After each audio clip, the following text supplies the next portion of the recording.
Bodhi classes में आप सभी का बहुत बहुत स्वागत है। चलिए आज एक ऐसी कहानी सुनते हैं जो सिखाएगी कि जब हौसले बुलंद हो तो कोई भी चोटी चढ़ी जा सकती है।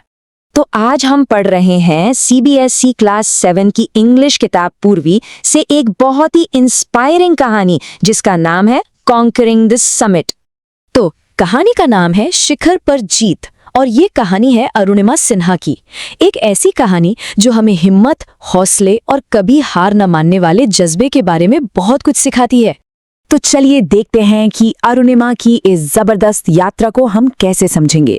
सबसे पहले एक चैंपियन का जन्म, फिर उनकी जिंदगी में आई एक भयानक रात, उसके बाद उनका नया लक्ष्य माउंट एवरेस्ट, फिर देखेंगे उनका कठिन प्रशिक्षण और तैयारी, पांचवा हिस्सा होगा शिखर पर उनकी जीत और आखिर में हम जानेंगे कि कैसे वो हम सबके लिए प्रेरणा की एक मशाल बनी। तो चलिए कहानी की शुरुआत करते हैं एक चैंपियन के जन्म से, एक ऐसे भविष्य से जो उम्मीदों और सपनों से भरा था और बहुत ही उज्जवल दिख रहा था। मिलिए अरुणिमा सिन्हा से। सिर्फ 24 साल की उम्र, उत्तर प्रदेश की रहने वाली एक बेहतरीन नेशनल लेवल की वॉलीबॉल खिलाड़ी। आप सोच सकते हैं उनकी रगों में खेल दौड़ता था और आंखों में बड़े बड़े सपने थे, कुछ कर दिखाने का जबरदस्त जुनून था। लेकिन फिर जिंदगी में एक ऐसा मोड़ आता है, एक भयानक रात, एक ऐसी घटना जो सब कुछ बदल कर रख देती है। वो तारीख थी 11 अप्रैल 2011। यही वो रात थी जब एक दिल दहला देने वाला ट्रेन हादसा हुआ। एक ऐसा हादसा जिसमें उनके पूरे भविष्य पर जैसे एक सवालिया निशान लगा दिया। ये हादसा कितना भयानक था, कितना दर्दनाक था, इसका अंदाजा लगाना भी मुश्किल है। सच कहें तो उस रात उनका बचना लगभग नामुमकिन था। लेकिन अरुणिमा की जो जीने की इच्छा शक्ति थी ना, वो असाधारण थी और शायद इसीलिए एक चमत्कार की तरह वो बच गई। और जानते हैं, इसी दर्द से, इसी त्रासदी से जन्म हुआ एक ऐसे संकल्प का जिसे कोई तोड़ नहीं सकता था। एक ऐसी प्रतिज्ञा जो दर्द की आग में तपकर बनी थी। जरा सोचिए, अस्पताल के बिस्तर पर लेटी हैं, एक पैर काटा जा चुका है और उस हाल में अरुणिमा ने एक ऐसी कसम खाई जिसे सुनकर शायद हर कोई कहेगा ये तो नामुमकिन है। उन्होंने फैसला किया कि वो सिर्फ एक नकली पैर के सहारे चलेंगी ही नहीं, बल्कि दुनिया की सबसे ऊंची चोटी माउंट एवरेस्ट पर चढ़ाई करेंगी। तो ये ख्याल आया कहाँ से? अस्पताल में ही जब वो रिकवर कर रही थी, उन्होंने माउंट एवरेस्ट पर एक आर्टिकल पढ़ा। बस वही एक लेख उनकी जिंदगी का सबसे बड़ा, सबसे अविश्वसनीय लक्ष्य बन गया। अब लक्ष्य तो बहुत बड़ा था, लेकिन उसके लिए जो रास्ता था वो था कांटों भरा। अब बारी थी बेहद कठिन ट्रेनिंग और तैयारी की। एक प्रोस्थेटिक लेग के साथ एवरेस्ट की तैयारी, इसकी चुनौतियां हमारी और आपकी कल्पना से भी परे थीं। तो इस सफर पर उनका पहला कदम क्या था? उत्तरकाशी में जो famous Nehru institute of mountaineering है, वहां से पर्वतारोहण का एक बेसिक कोर्स पूरा करना। ये किसी भी माउंटेनियर के लिए पहली सीढ़ी होती है।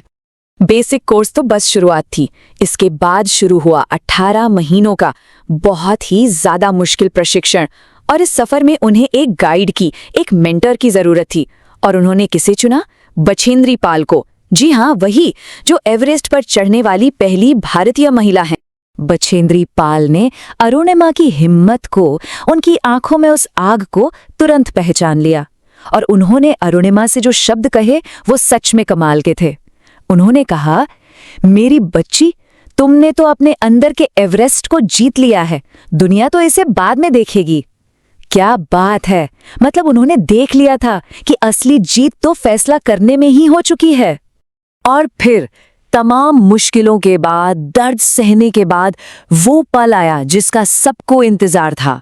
शिखर पर जीत, दुनिया की छत पर पहुंचने का वो लंबा संघर्ष और वो शानदार ऐतिहासिक विजय। पूरे 52 दिन, सोचिए 1-2 दिन नहीं, पूरे 52 दिन पहाड़ पर चढ़ाई के वो थका देने वाले 52 दिन। ये छोटा सा नंबर ही हमें बताता है कि इस खतरनाक सफर के लिए कितनी जबरदस्त फिजिकल और मेंटल स्ट्रेंथ की जरूरत पड़ी होगी। और आखिर में वो दिन आ ही गया। 21 मई 2013। इस तारीख को अरुणिमा सिन्हा ने इतिहास लिख दिया। वो एवरेस्ट को फतेह करने वाली पहली भारतीय महिला दिव्यांग बनी। जरा उस पल को महसूस कीजिए, दुनिया की सबसे ऊंची चोटी पर खड़े होकर भारत का तिरंगा लहराते हुए। वो गर्व, वो राहत और वो जीत की भावना, जिसे शायद शब्दों में बयां करना भी मुमकिन नहीं है। पर रुकिए, कहानी अभी खत्म नहीं हुई है। एवरेस्ट उनकी मंजिल का अंत नहीं था। अरे, ये तो एक नई यात्रा की शुरुआत थी, एक ग्लोबल इंस्पिरेशन बनने की यात्रा। एवरेस्ट के बाद उनका अगला लक्ष्य था 7 समिट्स, यानी दुनिया के 7 महाद्वीपों की सबसे ऊंची चोटियों पर चढ़ना। और देखिए, 2019 तक उन्होंने अंटार्कटिका में माउंट विंसन पर चढ़ाई करके ये लक्ष्य भी पूरा कर लिया। और इसके साथ ही वो ऐसा करने वाली दुनिया की पहली महिला दिव्यांग बन गईं। उनकी पूरी कहानी का जो निचोड़ है ना, वो उनके अपने ही शब्दों में है। वो कहती हैं, असफलता ये नहीं है कि हम अपने लक्ष्य तक नहीं पहुंच पाए। असली असफलता तो तब है जब हमारे पास कोई बड़ा लक्ष्य ही ना हो। अरुणिमा सिन्हा की कहानी हमें बस यही याद दिलाती है कि सबसे बड़ी रुकावटें वो नहीं जो बाहर हैं, बल्कि वो हैं जो हम अपने मन में बना लेते हैं। तो अगर आपको ये कहानी प्रेरणा से भर गई हो तो बोधि क्लासेस YouTube चैनल को लाइक, शेयर और सब्सक्राइब करना बिल्कुल मत भूलिएगा। मिलते हैं अगली बार एक और ऐसी ही जबरदस्त कहानी के साथ।